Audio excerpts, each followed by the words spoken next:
자, 듣는다라는 것은 뭐냐? 듣는다라는 것은 곧 사랑이다. 이렇게 제가 표현을 해놨는데, 사실 그 사랑이 없으면은 상대방 이야기를 들을 수가 없어요. 어제 이제 듣기 5단계 중에 맨 상위 단계가 바로 공감적 경청이었잖아요. 공감적 경청은 내용도 듣지만은 그 사람의 말하는 의도나 또 말할 때의 기분 상태, 이걸 같이 다 들어주는 게 공감적 경청이라고 제가 말씀드렸는데, 겉으로 표면적으로 표현되는 그런 내용뿐만 아니라, 자, 말할 때 그 기분 상태와 또 말하는 의도까지 들으려면은 결국 그 사람 마음을 이해를 해야 되거든요. 그 사람 편이 돼야 되고, 그 사람을 이해하고자 하는 그 사랑이 없다면 어떻게 그 마음을 알겠냐라는 거죠. 그래서 이제 항상 우리는 이렇게 생각을 해야 돼요. 모든 이야기는 두 가지 차원에서 이루어진다. 겉으로 표현되는 어떤 표천 구조, 입으로 표현되는 그런 표현되는 말로서 이루어지는 커뮤니케이션이 하나라면은, 또 말할 때의 그 기본 상태, 마음속의 기본 상태, 또 말하는 의도, 이렇게 이제 심층 구조 차원에서 또 커뮤니케이션이 이루어진다는 거죠. 그래서 이제 대부분 사람들은 입으로 표현된 말에만 신경 쓰잖아요. 저 사람 지금 무슨 말을 했지? 저게 무슨 내용이지? 이렇게 이제 내용 자체만 신경 쓴다면은, 이제 우리처럼 상담을 하거나 또 교육을 하는 입장에서는 그 내용뿐만 아니라 마음속에 어떤 의도를 가지고 또 어떤 기본 상태에서 말을 하느냐, 이것도 파악을 해야 된다는 거죠. 그래서 이 두 가지를 같이 들어야 되기 때문에, 그 두 가지를 같이 듣기 위해서는 반드시 사랑을 갖고 있어야 된다. 진심으로 그 상대방을 이해하고자 하는 그 사랑이 있을 때에 이른바 듣는 것이 가능하다 말씀을 드립니다. 그리고 이제 두 번째는 듣는 것은 보는 것이다. 뭘 보느냐 하면 그 마음을 살펴보는 거예요. 자, 그 마음을 살펴보는 겁니다. 상대방이 지금 어떤 마음으로 이야기하고 있지? 자, 지금 이 말하고자 하는 이 내용은 어떤 의도에서 나왔지? 자, 이런 걸 이제 우리가 봐야 된다는 거죠. 이 마음을 보기 위해서 눈빛이라든지 표정이라든지 뭐 호흡, 자세라든지 이 모든 걸 살펴야 됩니다. 눈으로 보이는 모든 걸 살펴야 됩니다. 그리고 이제 세 번째, hear와 listen의 차이를 좀 비교를 하고 있는데요. 자, 우리가 영어를 들을 때, 영어 듣기 평가를 할 때, 옛날에 뭐 중학교, 고등학교 다닐 때 아마 듣기 평가를 했을 텐데요. hearing이라고 안 하고 listening이라고 하죠. listening. 자, hearing과 listening은 어떤 차이가 있을까요? 자, hearing은 그냥 귀에 들리는 거예요. 신경 쓰지 않아도 귀에 그냥 소리가 들리는 게 바로 hearing입니다. 자, listening은 주의를 해서 들어야 되죠. 우리가 그 listening 시험에 점수를 잘 따기 위해서 주의를 기울여서 들었던 것처럼 정말 집중해서 들어야 되는데, 그 집중해서 듣는 것을 listening이라고 합니다. listening. 자, 우리가 경청을 할 때도 바로 이제 hearing이 아니라 listening을 해야 된다. 자, 그 말씀을 드립니다. 자, 이 듣기에 대해서 아주 중요한 의미를 이제 이 들을 청자에서 설명을 잘 해주고 있거든요. 자, 들을 청자에서 아주 설명을 잘 해주고 있습니다. 이 들을 청자를 보면 맨 왼쪽에 이 기이자가 있어요. 기이자 밑에 뭐가 있죠? 임금왕자가 나왔습니다. 왜 기이자 밑에 임금왕자를 썼을까? 저도 참 재밌는데, 자, 이걸 풀이를 해보면은 임금님의 귀로서 들어야 된다 이 말이에요. 임금님이 백성의 말을 정말 정성스럽게 들어서 정치를 잘 하고자 하지 않습니까? 특히 옛날에 우리 뭐 태종 임금 같은 경우는 신문고를 만들어서 백성의 이야기를 들으려고 했고, 세종대왕은 뭐 말할 것도 없죠. 정치를 잘했던 성군들은 항상 백성들의 말에 귀를 기울입니다. 그래서 우리도 이제 대화를 할 때, 자, 임금님이 백성의 말을 이렇게 막 정성스럽게 듣는 것처럼 우리 또한 정성스럽게 들어야 된다는 거죠. 자, 마치 녹음을 하는 것처럼, 또 통역을 하는 것처럼. 통역관이 통역하려면 얼마나 정성스럽게 들어야 될까요? 한마디 한마디를 놓치시면 안 될 겁니다. 통역관이 통역을 하기 위해서 잘 듣는 것처럼, 자, 녹음기가 녹음을 하는 것처럼, 이렇게 이제 빠짐없이 귀담아 들어야 된다. 이게 이제 바로 기자 밑에 임금왕자가 나와 있는 그런 의미가 아닐까. 제가 그렇게 이제 풀이를 해봤습니다. 두 번째 보면 뭐가 있냐면, 이게 이제 눈목자가 있거든요. 눈목자. 그쵸? 눈목자 보이죠? 눈목자 아래에 뭐가 있느냐 보면요. 잠깐만요. 눈목자 아래에 한일자가 있고 열십자가 있어요. 그죠? 한일자, 열십자. 그러니까 하나부터 열까지란 뜻입니다. 자, 하나부터 열까지 눈으로 살피면서, 눈으로 관찰하면서 들어야 된다. 뭐 이 이야기죠. 하나부터 열까지 놓치지 말고, 자, 살피면서 들어야 된다. 자, 안색도 살피고, 피부 빛깔도 살피고, 그 사람의 눈빛, 눈동자, 뭐, 자, 말할 때의 자세라든지, 뭐, 모든 걸 살피는 거죠. 하나부터 열까지 하나도 놓치면 안 돼요. 자, 그 다음에 보면은 이 마음심자가 나온단 말이에요. 마음심자. 자, 이 마음심자는 뭐냐면은 내 마음이 아니라 상대방 마음을 공감을 하면서 들어야 된다는 거죠. 자, 내 마음이 아니라 상대방 마음을 공감하면서 이 가슴으로 들어라. 가슴으로. 머리로만 듣지 말고 가슴으로 느끼면서 들어야 된다. 이게 이제 마음심자입니다. 자, 그 다음에 이제 다시 올라가면은 이 눈목자를 다시 한번 풀이를 해보는데, 눈목자가 입구가 3개가 있지 않습니까? 입구 3개가 모여서 눈목자가 만들어졌잖아요. 그쵸? 입구 3개. 자, 입으로 3가지를 표현하면서 들어야 된다는 이야기예요. 3가지를 표현하는데, 그럼 첫 번째는 뭘 표현해야 되느냐? 자, 귀로 들었던 내용을 입으로 표현을 한다. 이른바 리액션을 한다는 이야기죠. 오늘 날씨가 참 춥네요 라고 이야기한다면, 아, 맞아요. 오늘 날씨가 참 추워요. 또는, 오늘 날씨가 좀 많이 풀렸네요 라고 이야기할 때, 맞아요. 오늘 날씨가 좀 풀린 것 같아요. 이렇게 상대방의 말을 다시 한번 반복해 주는 거. 이건 뒤에서 다시 다룰 거예요. 반복하기인데, 어쨌든 귀로 들었던 내용 중에 어떤 핵심적인 말을 반복해 주거나, 또는 뭐 어떤 문장을 반복하거나, 이런 걸 이제 나중에 이야기하면 이제 백트래킹이라고 이야기하거든요. 백트랙하면 영어로 이제 발자국을 따라가다. 그러니까 상대방의 발자국을 따라가는 것처럼 상대방의 말을 따라가면서 이야기를 듣는다는 이야기죠. 아, 날씨가 참 좋군요. 자, 2024년 갑진년 청룡해에는 뭔지 좋은 일이 많이 일어날 것 같아요. 라고 A가 이야기할 때 그 말 듣던 B가, 맞아요. 올해는 모든 일이 잘 될 거예요. 올해는 좋은 일이 많이 일어날 것 같아요. 자, 이렇게 맞장구를 치는 겁니다. 그러니까 이제 백트래킹. 자, 귀로 들었던 내용을 따라한다. 그런 점에서 이제 침묵, 옛날에 침묵은 금이다 이런 이야기를 했는데, 사실 그 대화를 하거나 소통을 할 때 침묵은 금이 아니고 침묵은 쓸렁함이다 이렇게 표현할 수 있어요. 쓸렁함. 우리 이사님도 강의를 할 때 모든 사람들이 침묵을 지키고 있잖아요. 그러면 강의하기 참 힘들 거예요. 반응이 전혀 없이 뭐 아주 표정에도 변화가 없고 뭐 이렇게 리액션도 없이 가만히 앉아 있다 그러면은 강의하기 얼마나 힘듭니까? 대화할 때도 마찬가지잖아요. 나는 말을 하고 있는데 상대방은 전혀 반응이 없이 침묵을 지키고 있다. 그럼 벽을 보고 이야기하는 것처럼 너무 힘들 거예요. 자, 그래서 누군가가 이제 이 반응을 보여줄 때 대화하기도 편하고 강의하기도 편하지 않습니까? 그런 점에서 이제 나중에 이제 공부하겠지만 123 화법이라는 게 있거든요. 123 화법. 이게 어떤 거냐면은 잠깐 자 미리 좀 공부를 해볼게요. 1은 뭐냐면 내 이야기는 1분 이내로 줄인다는 거예요. 한마디 이야기할 때는 1분 이내로 줄여서 말을 해야 된다는 거죠. 2분, 3분, 5분 계속 길게 이야기하면 이거는 어제 배웠던 이제 무시하기 화법이 되는 거예요. 무시하기. 즉 반응도 없는데 혼자만 그러니까 막 상대방 무시하면서 이야기하는 거예요. 내 이야기는 어떤 이야기든지 1분 이내로 줄여서 이야기한다. 그게 참 중요합니다. 그 다음에 두 번째 2는 뭐냐면은 상대방이 나보다 2배로 이야기를 많이 하게끔 도와주는 거예요. 2배. 자, 내가 1을 이야기하면 상대방이 2를 이야기하게끔, 상대방이 2배로 이야기를 많이 하게끔 도와주는 거예요. 자, 어떻게 도와주느냐? 마지막 세 번째가 이제 3이잖아요. 3. 즉, 2분 안에 3번씩 반응을 보이면서, 2분 안에 3번씩, 즉, 리액션을 하면서, 반응을 보이면서 듣는다는 이야기예요. 그럼 2분 안에 3분이면은, 2분이 지금 120초니까, 40초 단위로 리액션을 한다는 이야기죠. 40초 단위로 뭐 맞장구를 치거나, 또는 질문을 하거나, 칭찬을 하거나, 반응을 보인다는 거죠.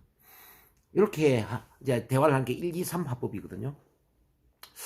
그런 점에서 지금 첫 번째 입구는 뭐냐면 기로 들었던 내용 중에 어떤 핵심적인 말을 리액션을 해라. 즉 백트래킹을 해라. 오늘 날씨 참 좋네요. 맞아요. 오늘 날씨 참 좋아요. 자, 이런 식으로. 자, 그 이해되셨죠? 아마 우리 이사님은 말을 잘하는 분이니까 잘 이해하실 것 같아요. 그럼 두 번째 입구를 한번 볼게요. 자, 두 번째 입구가 뭐냐면은 이 두 번째 입구는 눈으로 보고 관찰한 것 중에, 자, 눈으로 보고 관찰한 것 중에 어떤 핵심적인 걸 또 입으로 표현하면서 이야기를 듣는다는 이야기죠. 자, 눈으로 보고 관찰한 것 중에 어떤 부분을 표현한다. 자, 예를 들어서 우리가 이제 오랜만에 만나서 얼굴을 보니까요. 오랜만에 만난 친구 얼굴을 보니까 친구가 얼굴이 뭐 밝고 환한 미소를 짓고 있어요. 그럼 우리는 이렇게 이야기할 수 있겠죠? 요즘 뭐 좋은 일이 있나 봐. 얼굴이 밝아졌네. 자, 요즘 뭐 좋은 일이 있나 봐. 얼굴이 밝아졌네. 자, 얼굴이 밝아진 걸 보면 이제 우리 표현하는 거잖아. 아, 얼굴이 밝은 거 보니까 무슨 좋은 일이 있나 봐. 우리 사님도 이제 뭐 엄마로서 이제 옛날에 이제 애기들 키울 때 애기가 이제 학교 갔다 오는데 우리 아들이 얼굴 안색이 안 좋아. 그러면은 엄마로서 어떤 이야기를 하게 되냐면은 야, 학교에서 무슨 일이 있었니? 왜 얼굴 안색이 안 좋아? 학교에서 무슨 일이 있었어? 왜 얼굴 안색이 안 좋아? 이렇게 아마 이야기를 할 수 있을 거예요. 자, 이렇게 이제 우리가 눈으로 보이는 어떤 그런 내용들을 표현할 때 그 대화에 물꼬가 트인다 뭐 이런 뜻입니다. 자, 뭐 여자분들 같은 경우에는 뭐 서로 액세서리라든지 뭐 또는 헤어스타일 또는 옷차림 이런 걸 가지고 또 이야기를 할 수도 있겠죠. 야, 헤어스타일이 너무 멋져. 너무 뭐 옛날보다 헤어스타일이 훨씬 더 예쁘네. 뭐 이렇게 이야기할 수도 있고, 지금 옷차림이 너무 잘 어울려. 뭐 그럴 수도 있을 거예요. 어쨌든 이제 눈으로 보이는 것을 입으로 표현을 하면서 이야기를 들어야 된다는 거. 이거 이해되시죠? 네. 네, 그 다음에 이제 그 세 번째 입구는 뭐냐면은 마음으로 공감한 것, 가슴으로 느낀 것을 또 입으로 표현해야 돼요. 자, 어제 뭐 공감적 경청에서 제가 이야기를 했지만 상대방의 기본 상태를 입으로 표현해야 된다. 만약 이제 이승균 씨가 이번에 이제 뭐 자살을 했지만 자살하기 전에 내가 스스로 원해서 약물 복용한 게 아닌데 막 이렇게 약물 복용했다고 온 국민들이 나를 막 욕을 하니까 막 미치겠어 죽고 싶어. 이럴 때 이제 우리가 그 같이 공감하면서 이런 이야기를 할 수 있겠죠. 맞아. 그 너가 그럴 사람이 아닌데 그렇게 국민들이 막 약물 복용했다고 매도를 하니까 네 마음이 얼마나 힘들겠니? 정말 죽을 만큼 힘들 거야. 그럴 것 같아. 뭐 이렇게 그 사람 기본 상태를 입으로 표현해 주는 거죠. 그러면 이제 위로받는 느낌이 있죠. 저 사람이 내 마음을 위로해 주는구나. 내 마음과 같구나. 이렇게 해서 말을 하는 게 아주 쉬워질 거예요. 자, 이렇게 우리가 이제 입구가 세 개 있다는 이야기는 입을 꼭 다물고 이야기를 경청하는 게 아니라 귀로 들었던 내용, 눈으로 관찰한 내용, 그리고 가슴으로 공감한 내용을 입으로 표현하면서 이야기를 한다는 뜻입니다. 자, 이 들을 청자를 뭐 이런 의도에서 만들었는지 모르지만 들을 청자만 잘 이해를 하더라도 경청하는 게 참 쉽겠다. 저는 이런 생각이 듭니다. 우리 이사님 생각은 어떠세요? 이 들을 청자 정말 잘 만들어지지 않았나요? 그쵸? 네, 음. 이런 자, 깊은 뜻이 있는 줄 몰랐네요. 그러니까요. 저도 이제 공부를 하면서 이런 걸 알게 되는 거예요. 그러면 이걸 다시 한번 정리를 해보면요. 1단계 귀로는 소리를 듣고 말의 내용을 파악을 해라. 2단계 눈으로는 비언어적인 메시지를 관찰하면서 감정을 파악한다. 자, 감정을 파악해라. 자, 3단계는 가슴으로는 마음의 소리를 듣고 전하고자 하는 의도를 파악한다.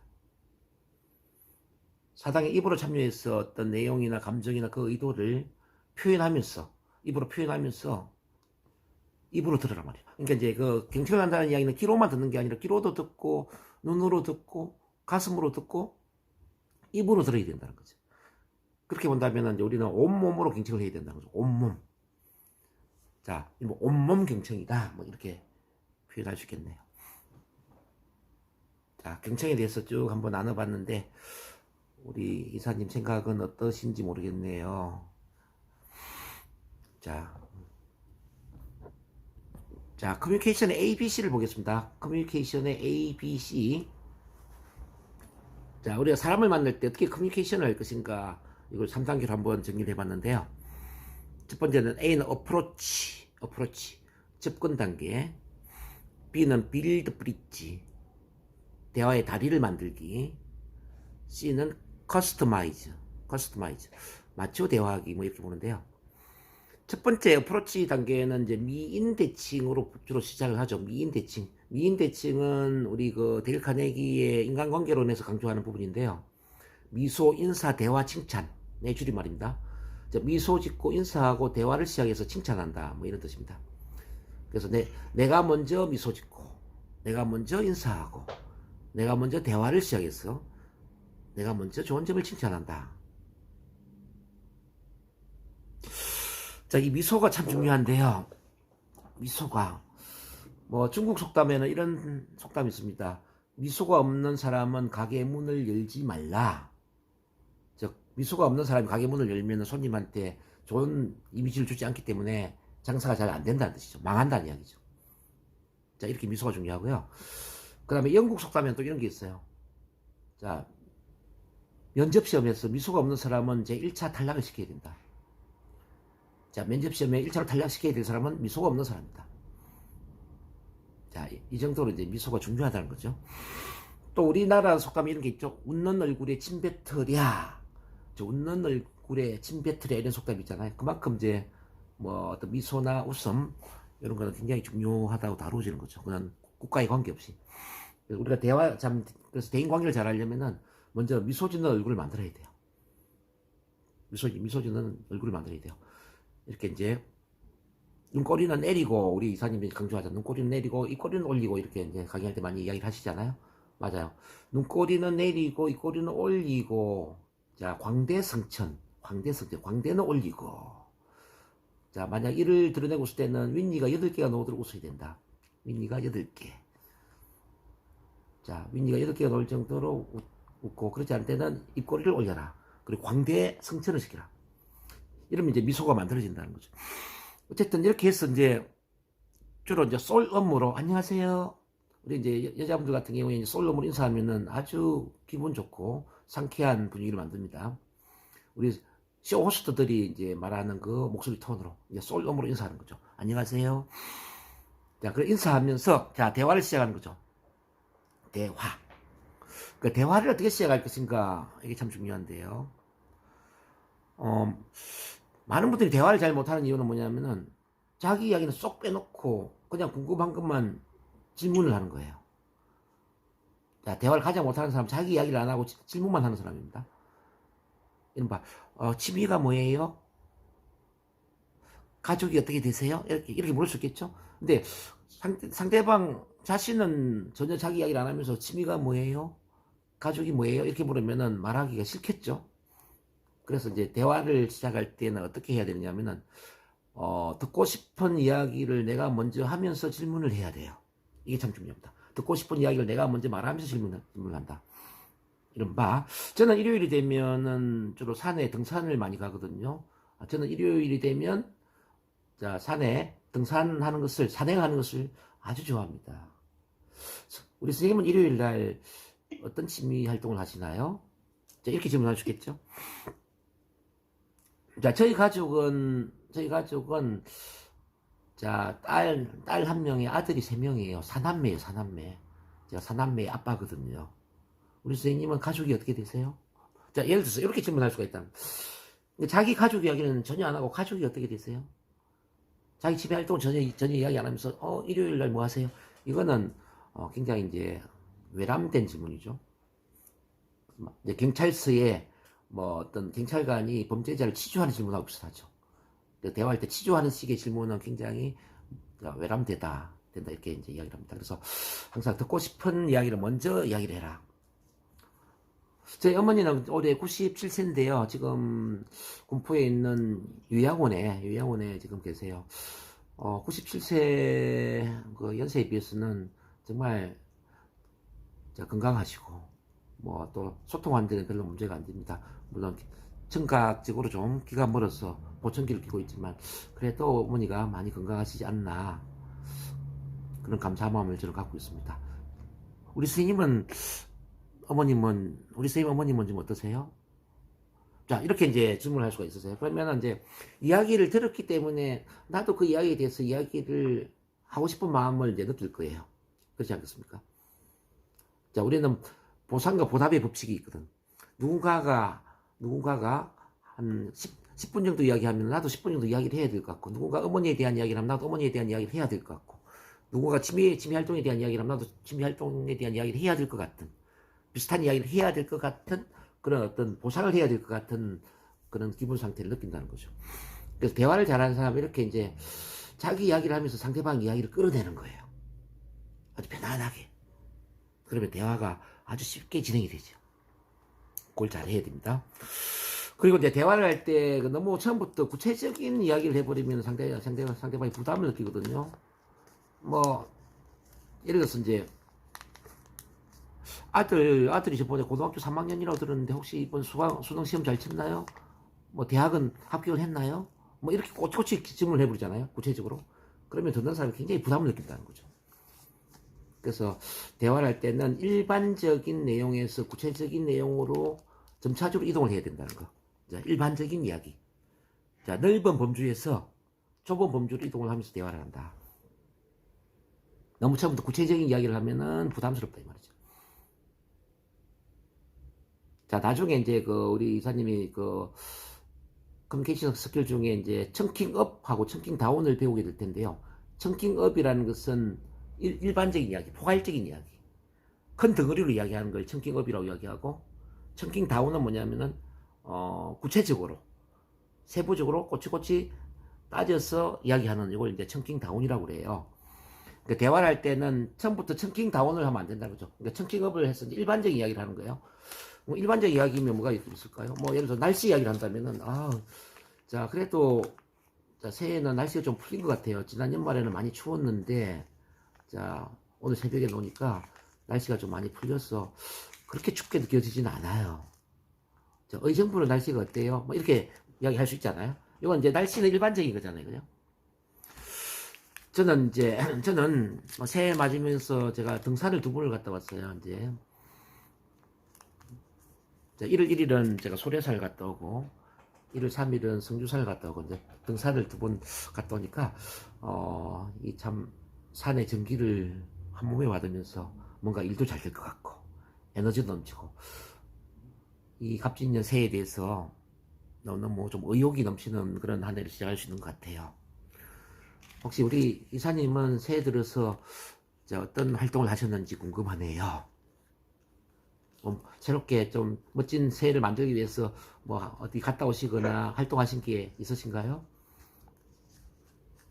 아니요, 없는데요. 새해 지난 지 지금 5일밖에 안 됐는데, 네. 네, 없는데요. 네. 예를 들어서 이거 너무 훈련하는 거예요. 뭐 있냐 없냐 묻는 게 아니고 우리 대화할 때 그래요? 대화할 때 이렇게 한다는 거. 대화할 때 일반적인 그런 이야기를 하면서 혹시 뭐 우리 2024년을 멋지게 보내기 위해서 어디 갔다 오셨거나 어떤 새해맞이 활동을 하신 게 있는지 궁금합니다. 자, 이렇게 물을 수 있죠. 이제 질문하는 것도 직접적으로 뭐 어디 갔다 오셨어요? 이렇게 질문할 수도 있지만은 어디 갔다 오셨는지 궁금합니다. 이렇게 이제 간접적으로 질문할 수가 있어요. 뭐뭐인지 궁금합니다. 뭐뭐 하셨는지 모르겠네요. 이런 거 있잖아요. 요 나중에 이제 우리 에릭슨 체면에서 이제 공부를 하게 되는데 사람들은 직접적으로 어디 갔다 오셨어요? 뭐 취미가 뭐예요? 이런 질문은 굉장히 부담스럽게 생각하지만 우리 선생님의 취미가 뭔지 궁금하네요.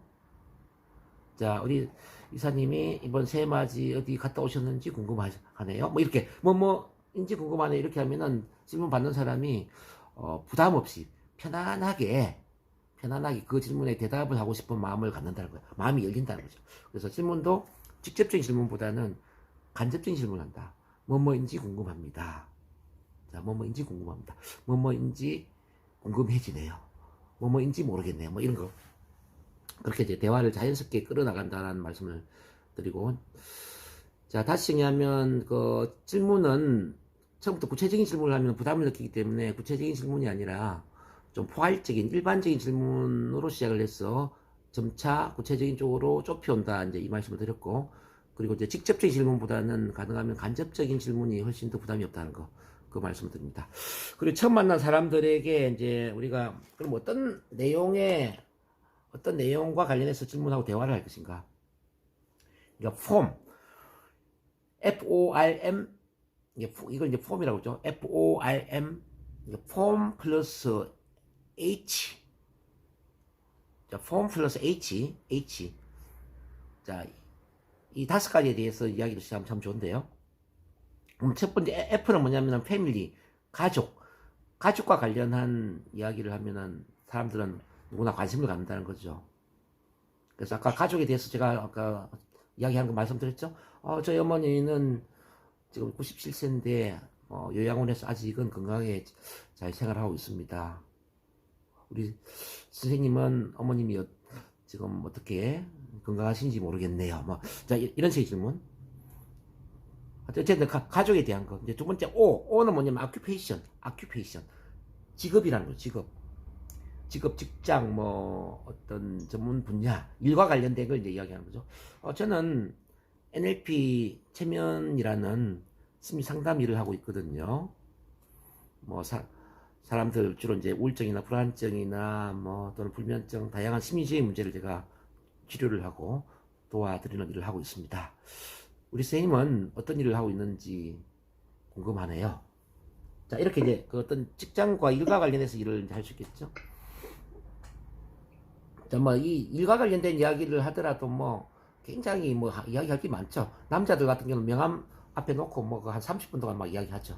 처음 만난 사람들. 상대방 명함 보면, NLP가 뭐예요? 체면, 이 TV에서 노는 그런 체면인가요? 이렇게 NLP 체면만 이야기하도 30분 넘지 않겠습니까? 우리 이사님 같은 경우는, 시니어 통합 힐링 강사니까, 시니어 통합 힐링이라는 게 어떤 거죠? 그럼 그 관련해서 이야기할 게 참 많을 거라고요. 그래서 어떤 하고 있는 일에 대해서 이야기를 하면 편안해진다. 그게 두 번째고요. 세 번째는 R, 레크레이션. 여가 활동, 취미 활동이죠. 여가 활동. 앞서 제가 이제 산행 이런 것도 이야기했지만은 낚시, 골프, 해외여행 이것도 이야기할 게 얼마나 많겠습니까? 자, 그 다음에 M은 뭐냐면은 머니, 돈입니다. 돈 관리, 투자, 돈과 관련된 부동산, 주식, 돈에 대해서 이야기할 게 또 얼마나 많겠어요. 자, 돈에 관심이 없는 사람 아무도 없어요. 모든 사람은 돈에 관심이 있기 때문에 어떻게 하면 돈을 벌 것인가. 이것도 참 이야기할 게 참 많습니다. 그리고 마지막에 H가 하나 있는데요. H는 헬스, 건강이라는 건강. 사람들이 또 보편적으로 관심을 갖고 있는 게 건강이거든요. 건강 관리를 어떻게 하고 있나. 다이어트라든지, 비만 관리, 또는 운동이라든지. 참 또 이야기할 게 많죠. 자, 지금 제가 이야기했던 그 FORMH 이 5가지 주제로 처음 만났을 때 대화의 물꼬를 튼다면 아주 편안하게 친해질 수 있습니다. 접근 단계. 예. 그러면서 중간중간에 칭찬을 해주면 칭찬에 대해서는 제가 그저께인가 칭찬하는 법을 제가 설명해 드렸죠. 칭찬을 구체적으로 하고 그 즉시 칭찬하고 가능하면 많은 사람들 앞에서 칭찬하고 그리고 그 사람 자신도 모르는 걸 발굴해서 칭찬해라. 발굴. 자, 자기 확장 칭찬을 해야 된다는 거죠. 말할 때 보니까 목소리가 너무 좋다. 목소리가 너무 좋으십니다. 마치 성우 같아요. 성우 목소리 같아요. 자, 이 대화, 경청을 잘 해준다면, 우리 선생님이 제 이야기를 귀담아 들어주면서 이렇게 호응을 해주시니까 제가 말하기가 너무너무 편안하네요. 이런 거. 자, 어쨌든 이제 중간중간에 칭찬을 해주는 거는 우리가 이제 그 음식을 할 때 양념을 뿌리는 것과 똑같아요. 양념. 이제 대화를 촉진시키는 거죠. 자, 이런 식으로 이제 접근을 하고요. 그 다음 두 번째, 이제 빌드 브릿지, 다리 만들기로 가보면은 대화의 다리를 어떻게 만들까? 이것도 제가 앞서 이야기했던 부분이기도 한데요. 바로 공통점을 찾아야 된다. 공통점. 대화의 다리는 바로 공통점에서 시작됩니다. 너와 나의 공통점에 관련된 이야기를 하면은 대화가 계속 이어집니다. 이야기하다 보니까 나도 요리를 좋아하는데 저 상대방도 요리를 좋아해요. 그러면 요리라는 그 공통점을 가지고 계속 이야기를 하는 거예요. 내가 낚시를 좋아하는데 저분도 낚시를 좋아하네? 그럼 낚시에 대한 이야기로 쭉 가는 거죠. 내가 골프를 좋아하는데, 저분도 골프를 좋아하네. 그럼 골프에 대한 이야기. 이렇게 공통적인 화제로 이야기를 하면은, 대화의 다리가 이제 만들어지기 때문에 말하기가 굉장히 쉬워진다는 거죠. 그리고 이제, 그러면서 우리가 C, 커스터마이즈. 맞추고 대화하는 쪽으로 가는 거예요.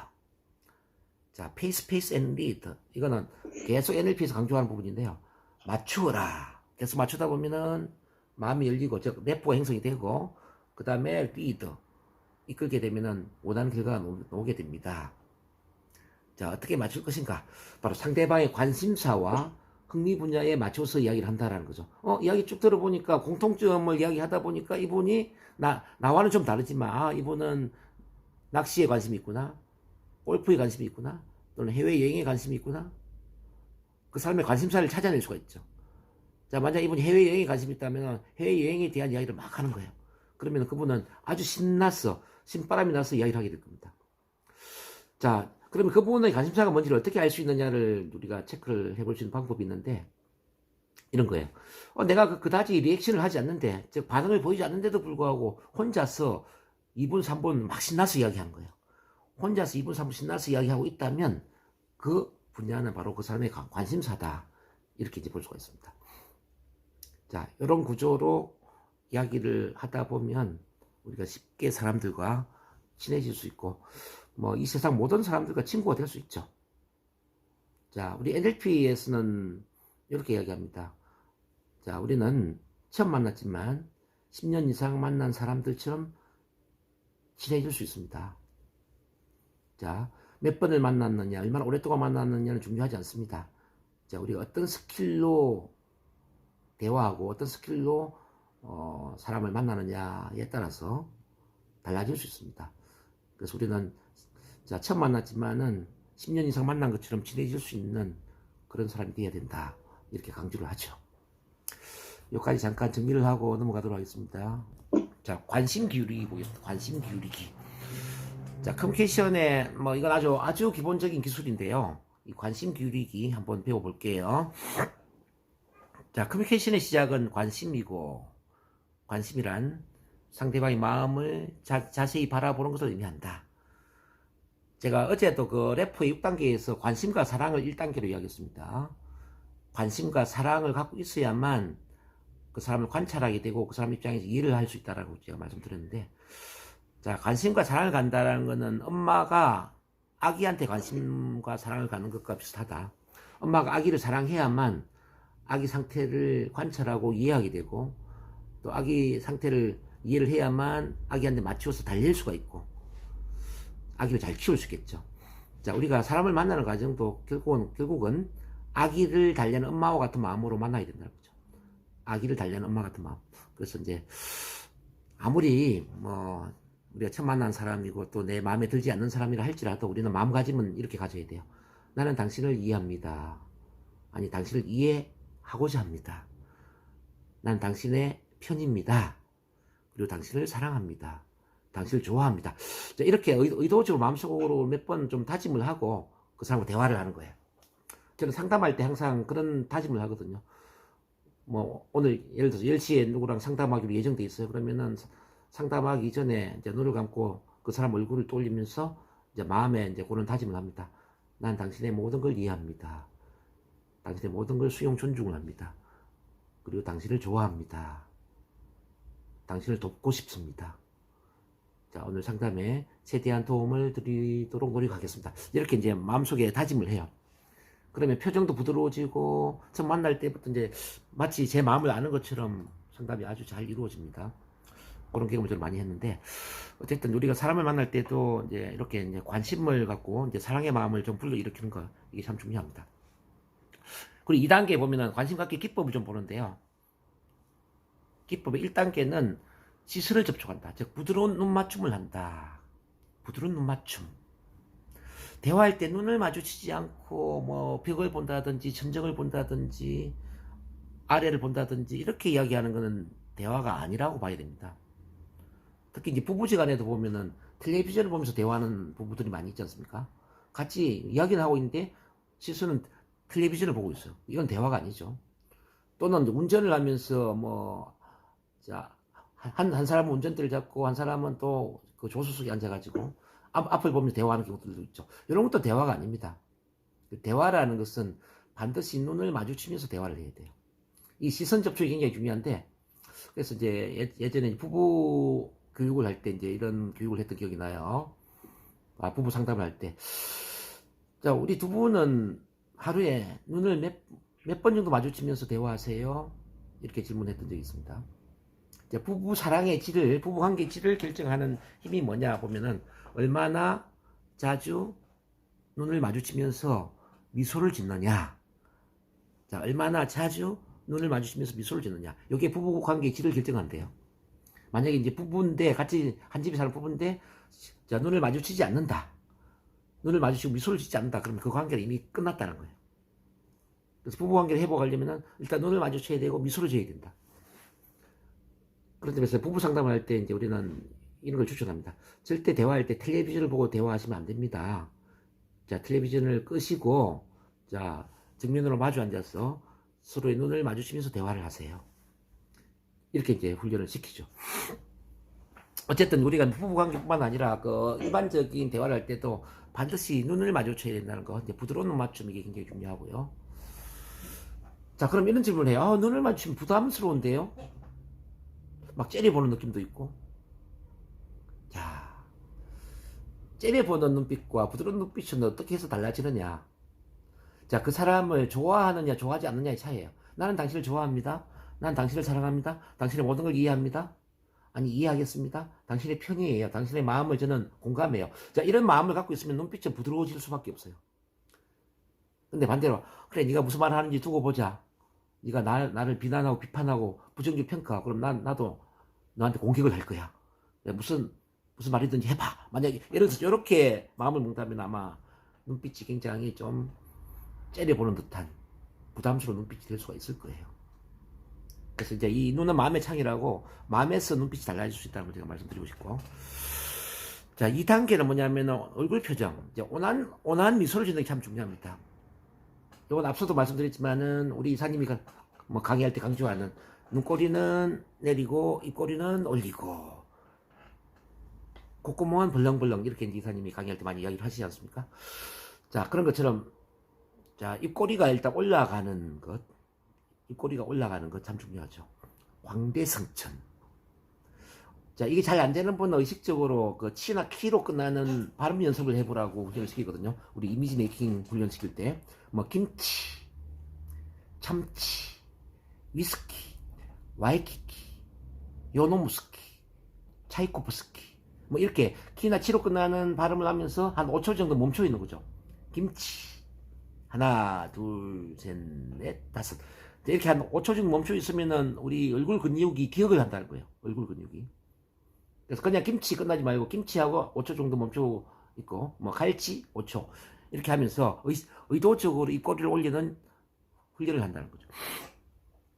입꼬리가 올라가면 당연히 광대성천, 광대가 올라가니까 얼굴 표정이 온화해진다, 뭐 이런 뜻이죠. 그건 우리 이사님이 너무 잘 아시는 거니까 뭐 그렇게 이해를 하고 넘어갑니다. 3단계, 4단계를 보면은 즉각적인 반응인데요. 즉각적 비언어적 반응. 3단계 즉각적인 비언어적 반응. 이거는 뭐냐면 고개를 갔다 갔다 가거나 같이 미소를 짓거나 뭐 또는 박수를 치거나 뭐 이렇게 이제 몸 동작으로 반응을 하는 거예요. 몸 동작으로. 이 몸 동작 반응이 참 중요합니다. 4단계는 이제 즉각적 언어적 반응. 이거는 이제 언어를 통해서 반응하는 거죠. 그랬구나. 좋아요. 참 잘했네요. 이렇게 이제 말로서 맞장구를 칠 수가 있고, 또는 그 앞서 말씀드렸던 이제 귀로 들었던 내용 중에 핵심적인 말을 백트래킹. 자, 리액션을 보여준다는 거죠. 오늘 날씨가 참 좋아요. 예, 날씨 참 좋네요. 자, 눈으로 보이는 거, 얼굴이 밝은 거 보니까 오늘 좋은 일 있나 봐요. 자, 새해에는 모든 일이 잘 될 것 같아요. 뭐, 이렇게 막 언어적으로 반응을 보이는 거죠. 그리고 이제 5단계가 뭐냐면요. 편안한 자세로 대화를 해야 된다는 겁니다. 편안한 자세. 편안한 자세는 어떤 자세일까요? 약간 한 5도 정도 앞으로 구부린 자세일 수가 있습니다. 자, 상대방이 약간 5도 정도 좀 구부려주면요. 이런 느낌이 들어요. 아, 저 사람은 나에게 관심이 있구나. 저 사람은 나의 이야기를 들으려고 하는구나. 가 갖추어졌네. 그러면서 말하고 싶은 욕구를 느끼죠. 근데 막 뭐 뒤로 기대어 있거나 뭐 자세가 구부정하거나 옆으로 뭐 몸을 흔들거나 이건 썩 좋은 게 아니죠. 편안한 자세, 편안하면서 한 5도 정도 기울여라. 자, 그 말씀 드리고요. 자, 일단 2단계.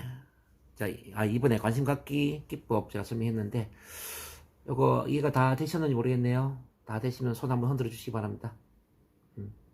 네, 좋아요.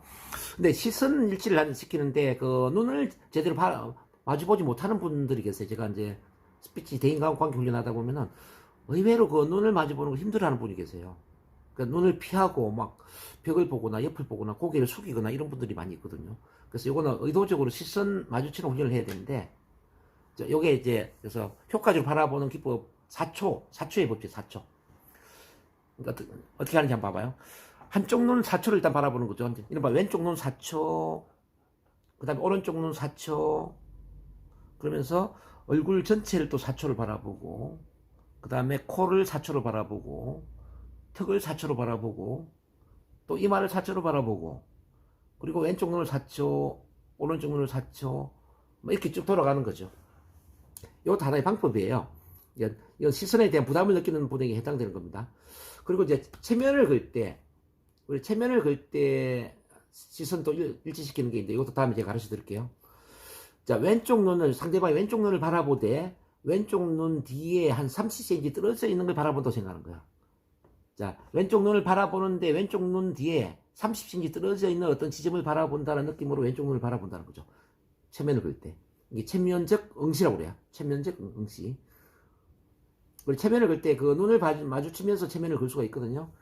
예, 저의 눈을 바라보세요. 저희 눈을 마주 보면서 눈꺼풀이 무거워지고 눈동자는 따가워짐을 느낄 수가 있습니다.